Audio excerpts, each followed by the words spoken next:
என் நெஞ்சில் குடியிருக்கும்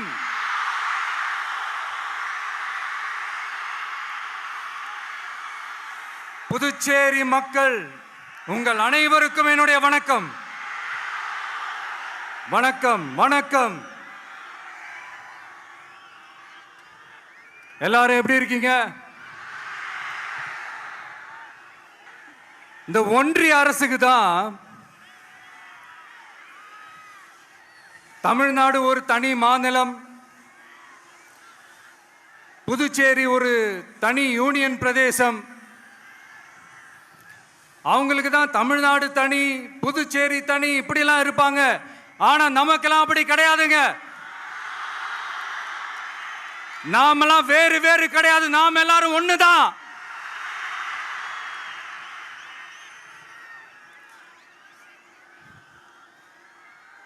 தமிழ்நாடும் புதுச்சேரியும் தனித்தனியாக இருந்தாலும் நாம் எல்லாரும் ஒண்ணுதான். நாம் எல்லாரும் சொந்தம் தான்.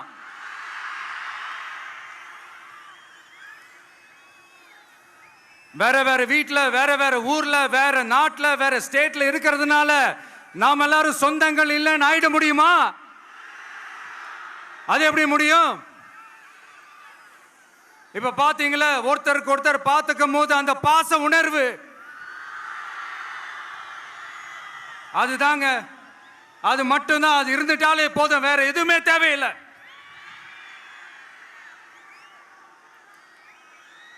அதனால தமிழ்நாடு, புதுச்சேரி, கேரளா, கர்நாடகா, ஆந்திரா மட்டும் இல்ல, உலகத்துல எந்த மூலையில நம்ம வகைரா இருந்தாலும் அவங்க எல்லாருமே நம்மளோட உயிர் தான். அவங்க எல்லாருமே நம்மளோட உறவு தான். புதுச்சேரினாலே உடனே ஞாபகத்துக்கு வர்றது மணக்குள விநாயகர், அரவிந்தர் ஆசிரமம், வில்லியனூர் மாதான் சொல்லி இவங்க எல்லாரும் ஞாபகத்தில் வருவாங்க. அது மட்டும் இல்ல, மகாகவி பாரதியார் அவர்கள் இருந்த மண், பாவேந்தர் பாரதிதாசன் அவர்கள் பிறந்த மண். அது மாதிரி இன்னும் சிறப்புகளை அடுக்கிக்கிட்டே போலாம். ஆனா அரசியல்னு வந்துட்டா ஒரு முக்கியமான விஷயத்தை பத்தி நம்ம சொல்லியே ஆகணும். 1977 புரட்சி தலைவர் எம்ஜிஆர் அவர்கள் தமிழ்நாட்டில் ஆட்சி அமைச்சாங்க. ஆனா அதுக்கு முன்னாடியே 1974லயே இங்க புதுச்சேரியில அவங்களோட ஆட்சி அமைஞ்சது.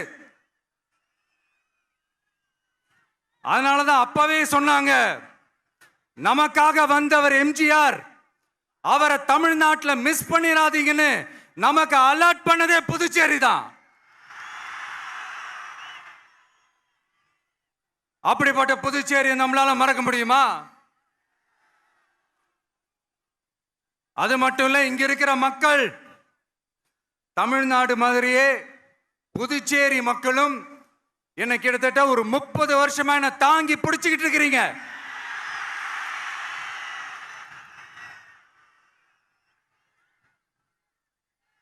அதனால இந்த விஜய் தமிழ்நாட்டுக்கு மட்டும்தான் குரல் கொடுப்பான்னு நினைக்காதீங்க. அப்படி பண்ணாத தவறு. புதுச்சேரி மக்களுக்கும் சேர்த்து தான் குரல் கொடுப்பான். அது என்னுடைய கடமையும் கூட. அதனாலதான் இங்க நீங்க ஃபேஸ் பண்ற பிரச்சனைகளை பத்தி இன்னைக்கு நான் பேசுறதுக்காக வந்திருக்கிறேன். அது மட்டும் இல்ல, இந்த புதுச்சேரி கவர்மெண்ட்டை பத்தி நாம சொல்லியே ஆகணும். இது டெஃபினட்டா தமிழ்நாட்டில் இருக்கிற மாதிரி நம்ம திமுக கவர்மெண்ட் மாதிரி கிடையவே கிடையாது. ஏன்னா வேற ஒரு அரசியல் கட்சி நடத்துற நிகழ்ச்சியாகவே இருந்தாலும் அந்த நிகழ்ச்சிக்கு தன்னெழுச்சியா வர நம்ம மக்களுக்கு பாதுகாப்பு கொடுத்து பாரபட்சமே காட்டாம இந்த கவர்மெண்ட் நடந்துகிட்டு இருக்கிறாங்க. அப்படிப்பட்ட இந்த புதுச்சேரி கவர்மெண்ட்டுக்கும் நம்ம புதுச்சேரி சிஎம் சார் அவர்களுக்கும் இந்த நேரத்தில் என்னுடைய மனப்பூர்வமான நன்றிகளை தெரிவிச்சுக்கிறேன். இத பார்த்தாவது தமிழ்நாட்டில் இருக்கிற அந்த திமுக கவர்மெண்ட் கத்துக்கிட்டா நல்லா இருக்கும்.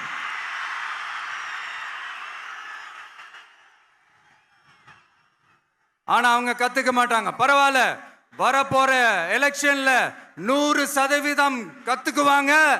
அத நம்ம மக்கள் பார்த்துக்குவாங்க.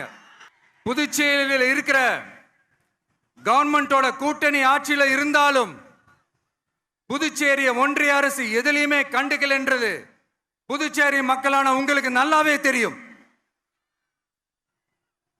மாநில அந்தஸ்து கோரிக்கையை மட்டுமா கண்டுக்கல, இங்க வளர்ச்சி ஏற்படவும் துணை நிக்கவே இல்லைன்னு கேள்விப்படுறோம். இந்த புதுச்சேரிக்கு இன்னும் மாநில அந்தஸ்து கொடுக்கல. மாநில அந்தஸ்து வேணும்னு கேட்டு பல முறை சட்டசபையில தீர்மானம் போட்டு ஒன்றிய அரசுக்கு அனுப்பி வச்சுக்கிட்டே இருக்கிறாங்க. இந்த வருஷம் கூட மார்ச் மாசம் 27ஆம் தேதி 2025 அன்னைக்கு ஒரு தீர்மானம் போட்டாங்க. அது மாநில அந்தஸ்து வேணும்னு கேட்டு ஒன்றிய அரசுக்கு அனுப்புற 16வது தீர்மானம்.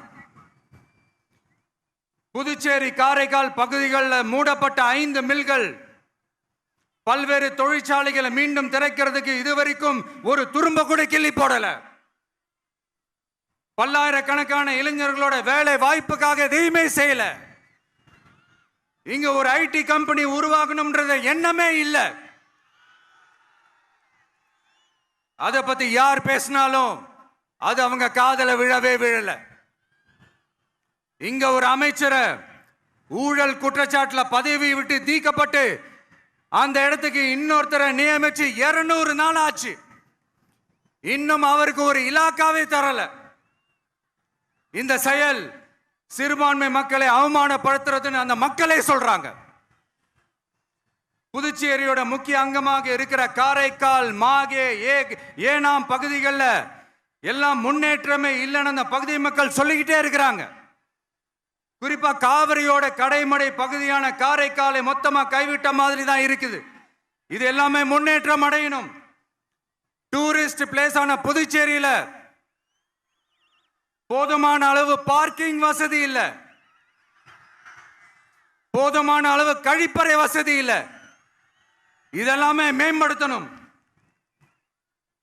புதுச்சேரி கடலூர் மார்க்கமான ரயில் திட்டம் வேணும்ங்கிறது நீண்ட கால கோரிக்கை. புதுச்சேரி மக்களுக்கு ஒன்னே ஒண்ணுதான் சொல்லணும், இந்த திமுகவை நம்பாதீங்க. அவங்களுக்கு உங்களை நம்ப வச்சு ஏமாத்துறது தான் அவங்க வேலையே.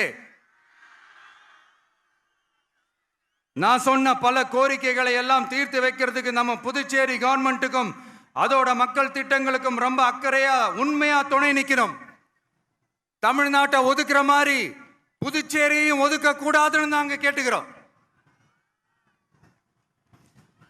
கிட்டத்தட்ட 20 லட்சம் பேர் வாழ்ற யூனியன் பிரதேசமான புதுச்சேரி மத்திய நிதி குழுவில் இடம்பெறவில்லை.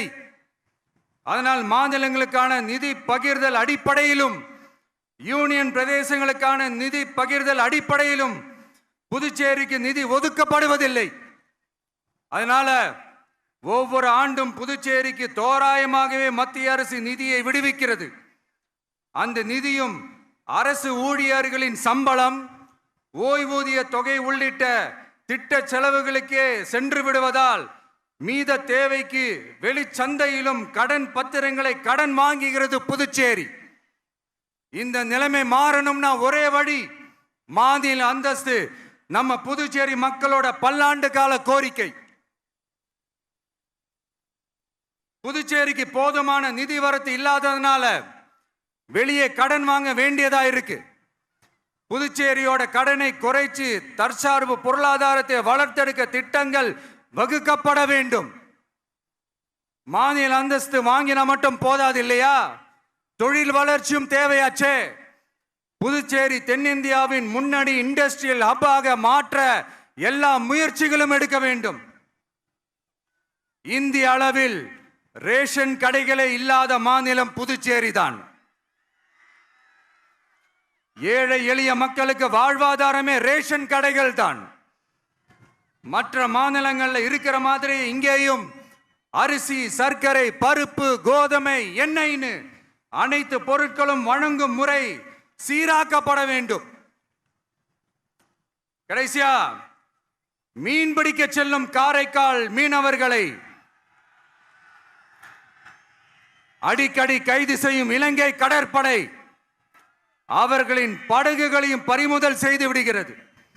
அதனால் நீண்ட போராட்டங்களுக்கு பிறகு அவர்கள் விடுவிக்கப்பட்டாலும் படகுகள் கிடைக்காததால் படு மோசமான நிலைக்கு தள்ளப்படுகின்றனர். இந்த நிலை மாற வேண்டும்.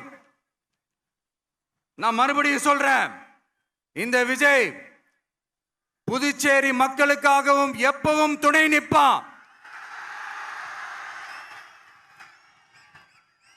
வரப்போற புதுச்சேரி தேர்தல் களத்துல நம்மளுடைய தமிழக வெற்றி கழகத்தின் கொடி பட்டொளி வீசி பறக்கும். கான்பிடென்டா இருங்க, நல்லதே நடக்கும். வெற்றி நிச்சயம். மீண்டும் சந்திக்கும் வரை நன்றி, வணக்கம்.